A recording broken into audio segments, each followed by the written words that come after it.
खुलुमबाय स्टुडिअ दं आं राजिब बसुमतारी आरो बे समाव मोनसे बर' हारिनि थाखाय बिग ब्रेकिं आपडेट जेराव बे समाव बिटिआर सरकारनि नाजानाय आरो एक्स एनडिबि वेलफेयार एसोसिएशननि नाजानायाव एनआइ केस नांनानै जेल जोबनानै दोनजानाय सास्नि बारगु एनडिबिफोरा बे समाव उदां अख्राङाव थारैनो बे समाव मख'नांगोन बिटिआर सरकारनि नाजानाय आरो एक्स एनडिबि वेलफेयार एसोसिएशननि नाजानायाव दिनैनि समाव गोबां एनआइ केस नांनानै थानाय बारगु एनडिबिफोरा उदां अख्राङाव फैगासिनो दं आरो बेखौ लानानैनो 10 बोसोरनिबो बांसिन जेलाव थानांनाय बारगु एनडिबिफोरा आथिखालनि बिटिआरनि गाहाय मावफुं सोद्रोमा प्रमद बर' बिटिआर हाग्रा बिफाननि मावफुं सोद्रोमा रनजित बसुमतारी लोगोसे एक्स एनडिबि वेलफेयार एसोसिएशननि एबा एक्स एनडिबि वेलफेयार एसोसिएशन आफादखौ बे समाव गोबां साबायखर बावदों जाय बिथांमोना दिनैनि समाव उदां अख्राङाव जाय बिथांमोना एबा एनआइ केस नांनानै जेल जानांनाय बारगु एनडिबिफोरा माब्लाबाबो बिथांमोना सानाखैमोन दि दिनैनि समाव उदां अख्राङाव फैगोन होननानै नाथाय दिनै आथिखालनि बिटिआरनि एबा बिटिआर सरकारनि नाजानाय एक्स एनडिबि वेलफेयार एसोसिएशननि नाजानायजों दिनै सास्नि बारगु एनडिबिफोरा दिनै उदां अख्राङाव आरो बेखौ लानानै एक्स एनडिबि वेलफेयार एसोसिएशननि गाहाय नेहाथारि दिलरन्जन नार्जारिजों लोगोसे 10 बोसोरनिबो बांसिन जेलाव जोबजानानै दोनजानाय बारगु एनडिबिफोरा आथिखालनि बिटिआरनि गाहाय मावफुं सोद्रोमा प्रमद बर'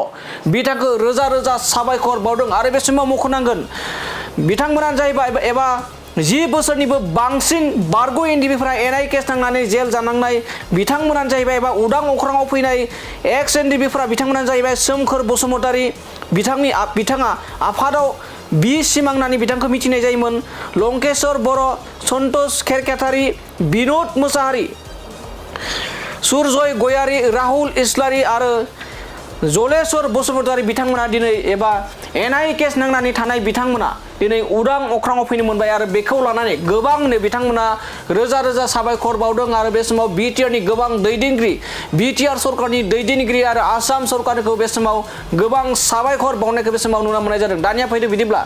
बारगु एनडिबि बिथांमोना गोलाव बोसोर 10 बोसोरनिबो बांसिन जेलावनो थानांनाय बारगु एनडिबिफोरा उदां अख्राङाव फैनायनि उनाव माबायदि साबायखर बावदों सोर मावदों बिथांमोनखौ एबा बिथांमोनखौ उदां अख्राङाव लाबोनो थाखाय सोर दैदेनगिरिफोरखौ बिथांमोना मदद होनानै उदां अख्राङाव लाबोदों बिथांमोनखौ माबोरैहाय साबायखर बावदों बिथांमोननिफ्राय जों आबुङै खोनासंदोंना लादिनि। नंगौ थारैनो नारा नाथा नाजानायनि गेजेरजों साक्सेसफुल जानो हाबाय मानो होननानै बुङोब्ला दाखालिनिफ्रायनो बेल जानायनिफ्रायनो गोबाङानो दिनै दुखु खस्थ' लानानै दं नांस्लाबगासिनो दङ आरो बे गमामायैनो दिनै साक्सेसफुल जाबाय। थ' बिनि गेजेरावबो दुखुनांथाव जोंहा बेल मोनसेयावबो दिनै साथामा थाबावनांदों बिनि थाखाय जों एसे दुखु मोनबावदों बिथांमोनाबो दिनैहाय जुदि गनाय मोनबा बियो आरो साबसिन जाबावगौमोन। दिनै बिकुनास नार्जारि बिथांना उदालगुरियावहाय केस दङमोन दा बिथाङा दिनै थाबाय जेलावहाय आरो अनन ब्रह्म बिथांनाबो बिजनियावहाय केस दङ बिनि थाखाय बिथाङा थाबाय आरो एनन बरगयारि बिथांनाबो दङ बिनिखायनो बिथांनाबो जादिया दिनै जिहेथु बिथांमोना बेल मोनबाय दा एरियानि फिसा मोनसे दङ केस दा बेखौ थाबैनो